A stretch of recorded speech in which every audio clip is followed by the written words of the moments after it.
आपके प्रश्न नंबर 2 पे पद्यांश पे आते हैं। गद्यांश समाप्त हो गया, पद्यांश पे आते हैं।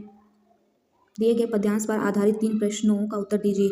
पद्यांश में भी आपके 2 पद्यांश दिए हैं, अथवा करके दोनों में से जो भी आपको आएगा वो आप एग्जाम में कर लीजिएगा। और इसमें भी पद्यांश में भी पद्यांश से संबंधित 3 प्रश्न दिए गए हैं और प्रत्येक आपका 2 मार्क्स का है। कुल मिला के पद्यांश आपके 6 नंबर आते हैं। जैसे कमल बंदो हरिराई जाकी कृपा पंगु गिरी रंगो अंधे को सब कुछ दरसाई बहिरो सुने गूंग पुनी बोले रंग चली सर छत्र धराई सूरदास स्वामी कवना में बार बार बंदौती ही पाई। पहला प्रश्न पूछा है, ऊपरी पद्यांश का संदर्भ लिखिए। संदर्भ में क्या होता है कि ये जो पद्यांश है किस पाठ से लिया गया है और इसके रचयिता कौन है। जो संदर्भ है हो जाएगा प्रस्तुत पद्यांश हमारी पाठ्य पुस्तक हिंदी काव्य में संकलित पाठ सूरदास के पद से अवतरित है। इसके रचयिता सूरदास जी हैं और ये जो है इनके महाकाव्य सूरसागर से लिया गया है, या इसके रचयिता सूरदास जी हैं, यहीं तक आप लिख सकते हैं, या थोड़ा सा बना सकते हैं कि ये इनके महाकाव्य सूरसागर से लिया गया है। तो यही पाठ का नाम सूरदास के पद से लिया गया है और इनके रचयिता सूरदास जी हैं। मेन ये 2 बात आपको याद आएगा, तो आप ऐसे ही बना के लिख लीजिए। दूसरा दिया रेखांकित अंश की व्याख्या कीजिए। तो यहाँ पे आपको जो दिया है बहिरो सुने गूंग पुनी बोले रंग चले सर छत्र धराई, इसकी व्याख्या करना है। तो हम लोग ऐसे करेंगे कि प्रस्तुत रेखांकित अंश में कवि सूरदास जी भगवान श्री कृष्ण की महिमा का वर्णन करते हुए कहते हैं कि उनकी कृपा से बहरा व्यक्ति सुनने लगता है, गूंग पुनी बोले गूंगा व्यक्ति दोबारा बोलने लगता है, रंग चले सिर छत्र धराई गरीब व्यक्ति सिर पर छत्र धारण करके राजा की तरह चलने लगता है। और ऊपरी पंक्तियां जो आपको दी हैं, चरण कमल बंदों हरिराई, यहाँ पर जो सूरदास जी हैं वो कहते हैं कि मैं भगवान श्री कृष्ण के कमल रूपी चरणों की वंदना करना चाहता हूँ। अर्थात उन्होंने भगवान श्री कृष्ण के चरणों को कमल का रूप दे दिया है, मतलब कमल रूपी चरणों को कमल में और भगवान श्री कृष्ण के चरणों में अभिन्नता प्रकट की है। मतलब दोनों में कोई अंतर नहीं है, उपमेय और उपमान दोनों को सही मान लिया। उपमेय मतलब जिसकी तुलना तो क्या है भगवान श्री कृष्ण के चरणों की, ये हमारा उपमेय हो गया चरण, और कमल हमारा उपमान हो गया। उपमान मतलब जिससे तुलना की जाती है, तो यहाँ दोनों को समान मान लिया ना, कमल रूपी चरणों मतलब चरणों को कमल का रूप दे दिया, कमल कमल है ही, तो यहाँ उपमेय और उपमान दोनों में कोई अंतर नहीं दिख रहा है, दोनों को अर्थात सेम मान लिया गया है। इस वजह से यहाँ पे रूपक अलंकार है, दोनों को एक ही रूप दे दिया गया है। तो पहली पंक्तियों में आपका रूपक अलंकार है। अब बार बार बंदो तीन पाई, इसमें भी आपका रूपक अलंकार है।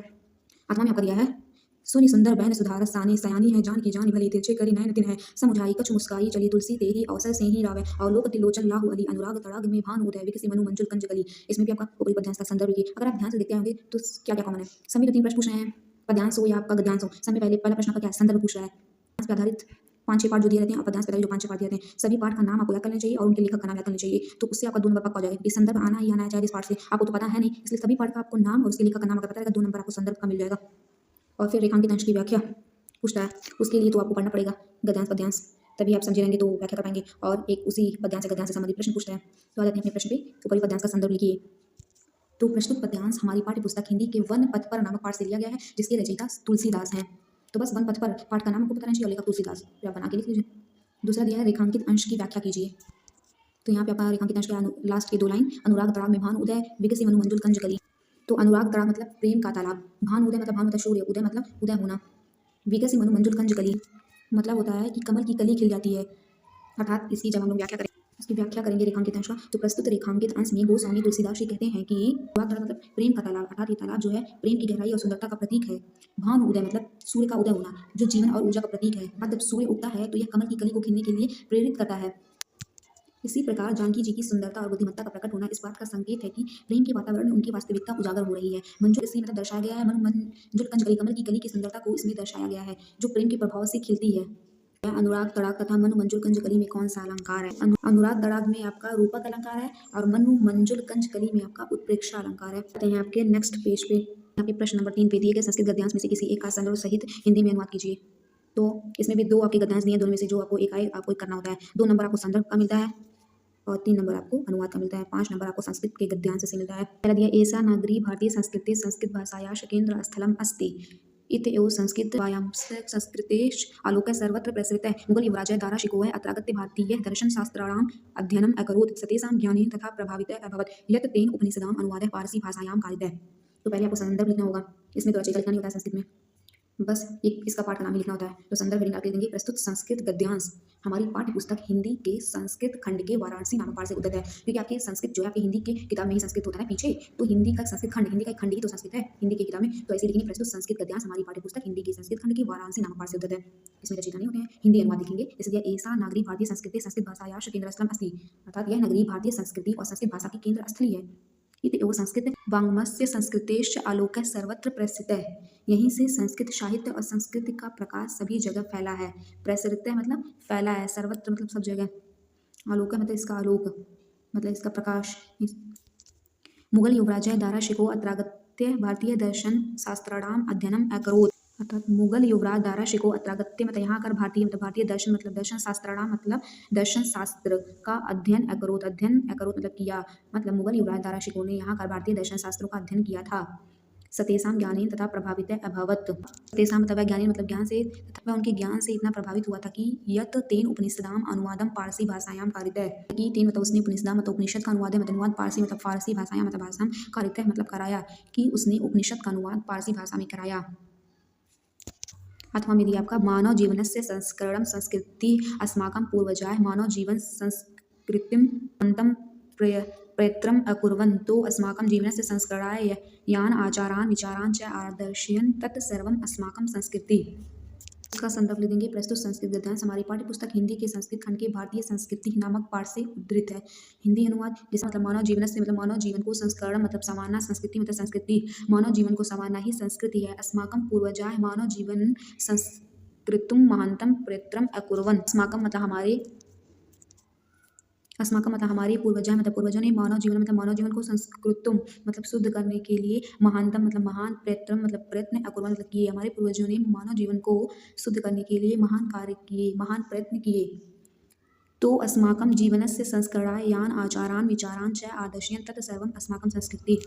तो मतलब उन्होंने अस्माकं मतलब हमारे जीवन से मतलब जीवन के संस्करणाय संस्कारों के लिए यान आचारान यान मतलब जिन आचारान मतलब आचारों विचारान मतलब विचारों च आदर्शयन मतलब दिखाया है। तत् सर्वम अस्माकम संस्कृति तत् मतलब वो सब तत् वह सर्वम मतलब सभी अस्माकम मतलब हमारी संस्कृति मतलब संस्कृति है।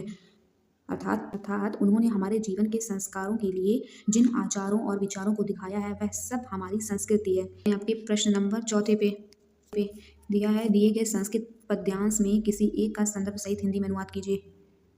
तो ये भी आपका 5 नंबर का है। जैसे आपका गद्यांश पर आधारित प्रश्न पूछता था फिर पद्यांश पे भी आधारित पूछता था वैसे ही आपके संस्कृत गद्यांश पे भी आधारित संदर्भ अनुवाद लिखना है और पद्यांश पे भी आधारित। और आपका जो हिंदी गद्यांश पद्यांश पर आधारित जो 3 प्रश्न पूछते वो आपका 6 मार्क्स का था बट संस्कृत में आपका 5 नंबर मिलता है। 2 नंबर संदर्भ का 3 नंबर आपका अनुवाद। दिए गए संस्कृत पद्यांश में से किसी एक का संदर्भ सहित हिंदी में अनुवाद कीजिए। 2 संस्कृत पद्यांश दिए हैं दोनों में से किसी एक का। इससे पहला दिया मानम हित्वा प्रियो भवति क्रोधम हित्वा न सोचति कामम हित्वा अर्थवान भवति लोभम हित्वा सुखी भवेत। तो संदर्भ लिखना है आपको और अनुवाद तो संदर्भ लिखना आपको और अनुवाद। संदर्भ हो जाएगा इसका प्रस्तुत संस्कृत पद्यांश हमारी पाठ्य पुस्तक हिंदी के संस्कृत खंड के जीवन सूत्रार्थ नामक पाठ से उद्धृत है।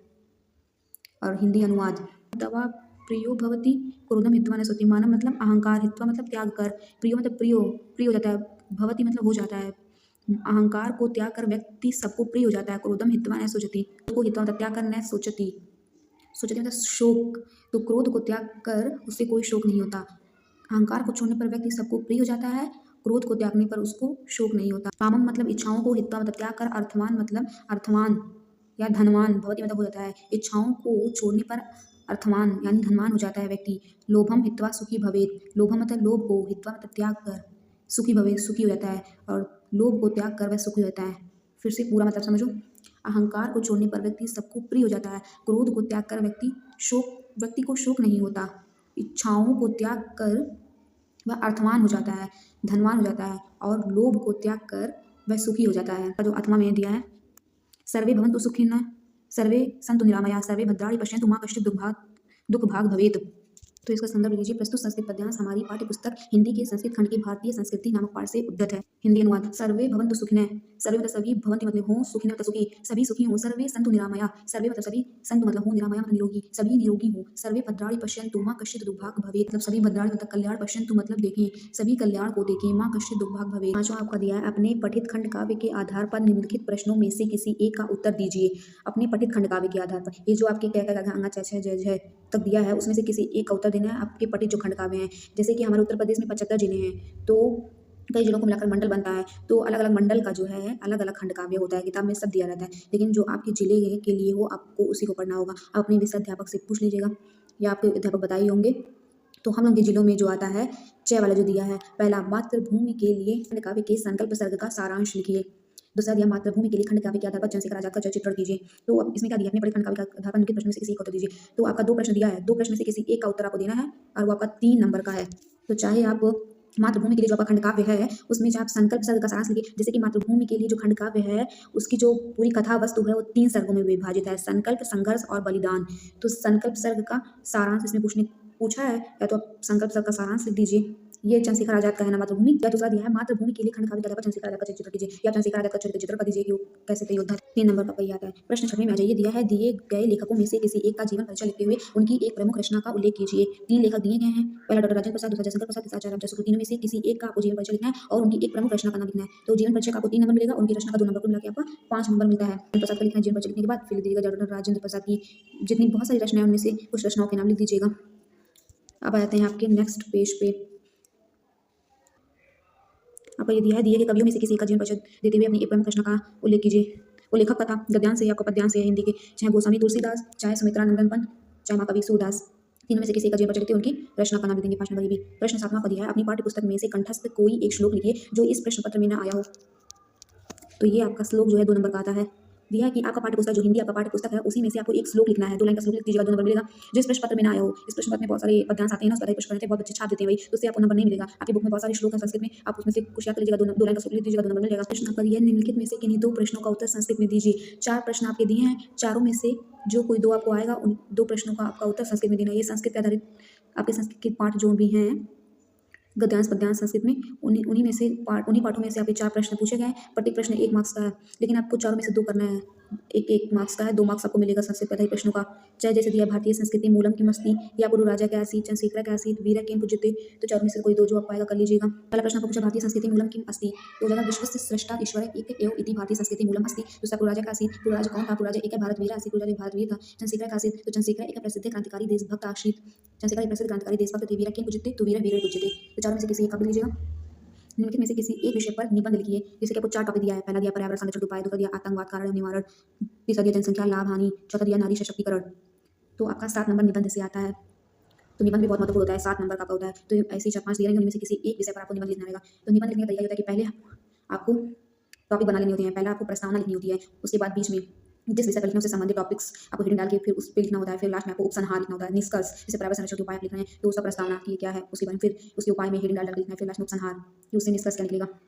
तो 7 नंबर आपको उससे मिलते हैं। प्रश्न 10वां पढ़िए, अपनी विशेष रुचियों का उल्लेख करते हुए अपने मित्र को एक पत्र लिखिए, या उत्तर मध्य रेलवे को एक शिकायती पत्र लिखिए जिसमें टिकट निरीक्षक द्वारा किए गए अभद्र व्यवहार का उल्लेख हो। तो दोनों में से किसी एक आपको पत्र लिखना होता है। पत्र भी आपका 4 नंबर का आता है। तो वैसे पत्र क्या आएगा एग्जाम में तो किसी को पता नहीं, लेकिन आपको एक तरीका पता होना चाहिए कि जैसे निबंध लिखने का तरीका होता है वैसे पत्र लिखने का भी एक तरीका होता है।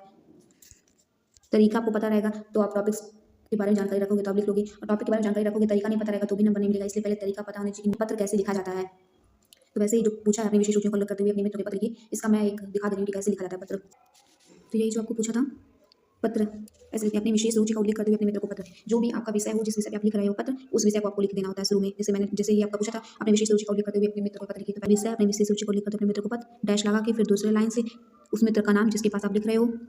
जैसे मान लो राजेश श्रीवास, फिर गोविंदपुरा गाँव का नाम, फिर उसका शहर का नाम, वैसे भोपाल, दिनांक, फिर जिस दिनांक को आप लिख रहे हो, प्रिय मित्र, नमस्कार लिख करके कॉमा लगा के फिर दूसरी लाइन से लिख देना, आज बहुत दिनों बाद मैं तुमको पत्र लिख रहा हूँ और तुमको पत्र लिखते हुए मुझे काफ़ी आनंद आ रहा है। कैसे हो मित्र, आशा करता हूँ अच्छे ही होंगे और सब कुछ कुशल मंगल होगा।